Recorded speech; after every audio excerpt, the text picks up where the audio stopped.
Hey developers, ever wished scrolling your web page could feel like directing a movie? Like you're the camera operator, smoothly guiding a full 3D scene? That's exactly what we're diving into today. I'm a UI developer, and I've wrestled with this in real projects. So I'm not just showing you flashy demos, I'm sharing the exact technique I use to combine Three.js with GSAP scroll trigger. We'll make your scroll drive a 3D world like a total pro. In this essential section, we're implementing responsive resize, handling that. Keeps our 3D experience perfect on all devices from mobile to desktop. When this video hits 200 plus likes, I'll pin the full source code in the comments. Let's make that happen. Let's build our responsive resize system step by step. The size to host function handles all adaptation when window dimensions change. First, we capture the new window dimension. W equals window.innerWidth and H equals window.innerHeight. These values represent the current available space in pixels. Next, we update our renderer size with renderer.setSize W, H.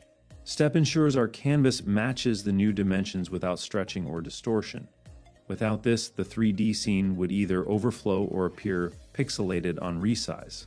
For the camera, we recalculate the aspect ratio by dividing width by height.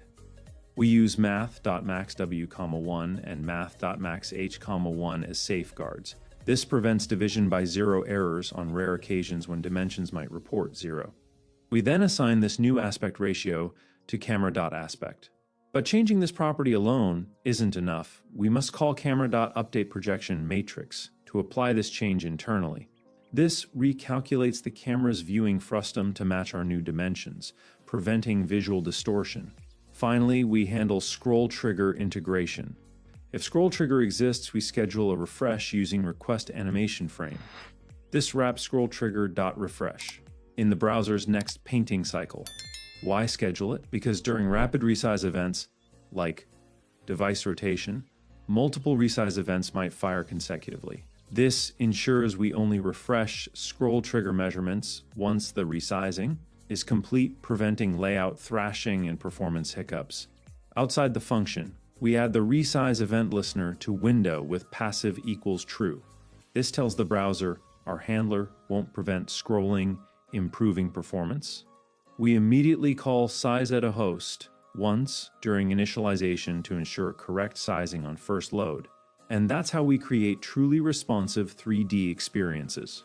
We've implemented robust resize handling that maintains perfect proportions across all devices. This completes our core Three.js and scroll trigger integration series.